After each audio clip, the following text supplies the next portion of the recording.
Revision everything में एक बार फिर से आप लोगों का बहुत बहुत स्वागत है। तो कैसे हैं आप लोग? आई होप आप सब बहुत ही अच्छे होंगे। देखिए, आज का हिस्ट्री का हमने जो टॉपिक लिया हुआ है वो है भारतीय राष्ट्रीय आंदोलन। इनसे जुड़ी हुई जो घटनाएं थी, उनका समय था और वो किन किन कारणों की वजह से हुई थी, यहाँ पे आज हम उसको डिस्कस करेंगे। तो चलिए शुरू करते हैं। सबसे पहले हम देखते हैं भारतीय राष्ट्रीय कांग्रेस की स्थापना।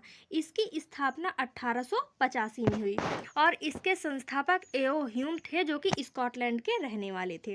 भारतीय राष्ट्रीय कांग्रेस का जो पहला अधिवेशन है वो मुंबई में हुआ था, लेकिन प्रस्तावित पूना में ही था। पूना में प्लेग फैल गया, जिसके कारण इसका आयोजन मुंबई में किया गया। और मुंबई में कहाँ? गोकुलदास तेजपाल संस्कृत विद्यालय में इसका आयोजन हुआ था और उस समय कुल 72 प्रतिनिधियों ने इसमें भाग लिया हुआ था। ठीक है। और अगर वायसराय की बात करें तो जब भारतीय राष्ट्रीय कांग्रेस की स्थापना हुई तो उस समय वायसराय लॉर्ड डफरिन थे। ठीक है। अब आगे देखते हैं। अगला है बंग भंग आंदोलन। ये क्यों हुआ था? पहले तो ये हुआ था 1905 में। देखिए, बंगाल का विभाजन कर दिया गया था। बंगाल को पूर्वी बंगाल और पश्चिमी बंगाल में बांट दिया गया। अंग्रेजों ने कारण बताया प्रशासनिक, कि प्रशासन की दृष्टि से हम लोग सारा सुधार कर रहे हैं, लेकिन उसका मेन मकसद यही था कि फूट डालना, हिंदू और मुस्लिम में फूट डालना। इसीलिए उन्होंने बंगाल का विभाजन किया।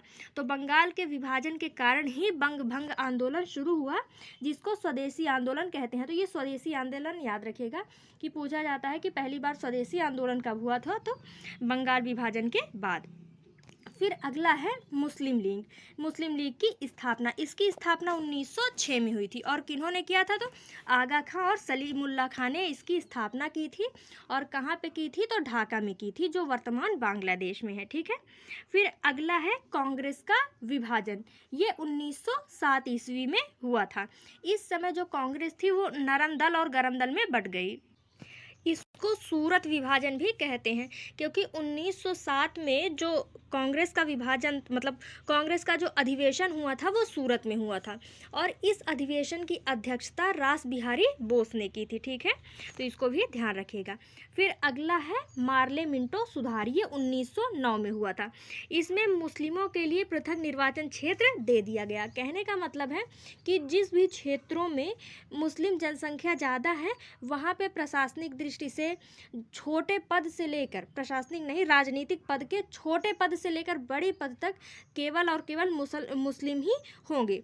ठीक है। तो ये मार्ले मिंटो सुधार था, जिसमें पृथक निर्वाचन क्षेत्र दे दिया गया मुस्लिमों को। ठीक है। और ये वही क्षेत्र है जो वर्तमान में बांग्लादेश और पाकिस्तान में विभाजित हो गया है। ठीक है। फिर अब अगला है तीसरा दिल्ली दरबार। ये 1911 में हुआ था और इसमें क्या क्या हुआ? इसमें बंगाल विभाजन रद्द कर दिया गया, यानी कि जो बंगाल का विभाजन है पूर्वी बंगाल और पश्चिमी बंगाल में, उसका विभाजन कर दिया गया और भारत की राजधानी कोलकाता से हटाकर दिल्ली कर दी गई। ठीक है। फिर अगला है होम रूल लीग, जो कि 1916 में हुआ था। होम रूल लीग की स्थापना दो लोगों ने की थी। एक तिलक जी थे, जिन्होंने पूना में इसकी स्थापना की थी, और दूसरी एनी बेसेंट जी, जिन्होंने मद्रास में होम रूल लीग की स्थापना की थी। फिर अगला है लखनऊ पैक्ट। ये कब हुआ? दिसंबर 1916। ये कांग्रेस का जब अधिवेशन हुआ था लखनऊ में, ये उसी समय पे हुआ था। इसमें कांग्रेस जो दो भागों में विभाजित थी, नरम दल और गरम दल, तथा मुस्लिम लीग में समझौता हो गया। ठीक है। फिर अब अगला है मॉन्टेग्यू घोषणा। ये कब हुआ? तो 20 अगस्त 1917। इसमें क्या हुआ कि इन्होंने एक रिपोर्ट दी थी, जो मॉन्टेग्यू थे उन्होंने एक रिपोर्ट दी थी कि केंद्र एवं राज्यों के बीच शक्तियों का विभाजन कर दिया जाए। ठीक है।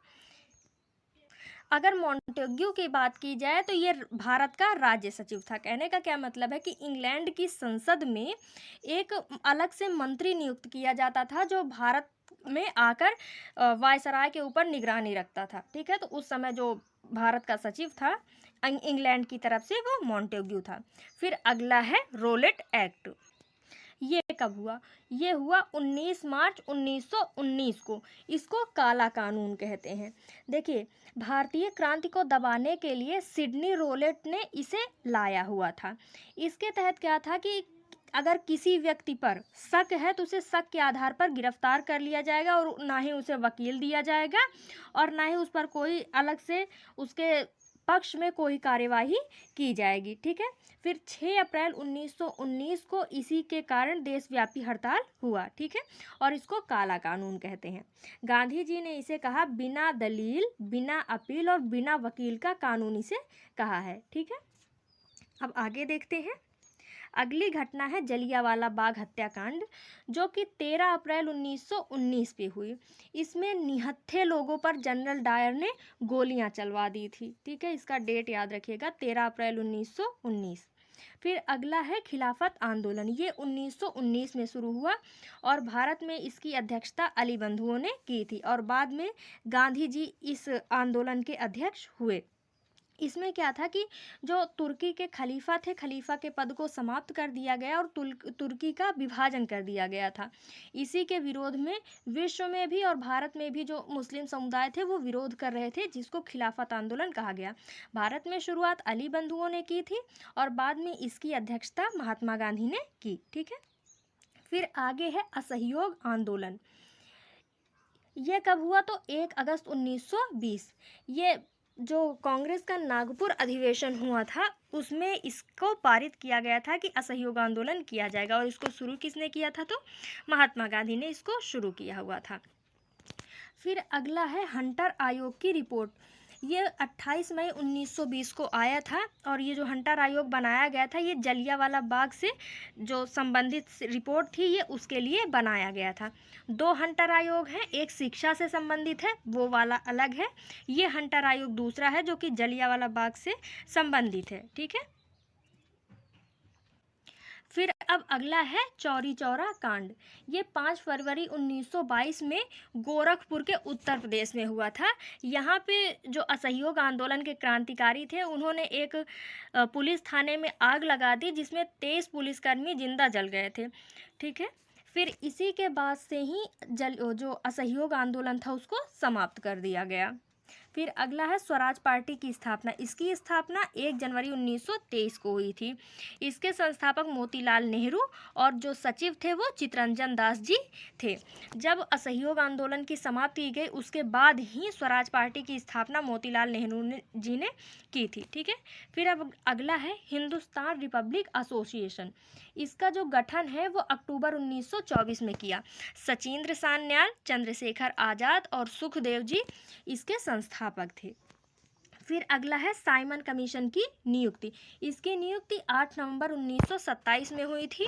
ये 7 सदस्यीय आयोग था जिसके अध्यक्ष साइमन थे।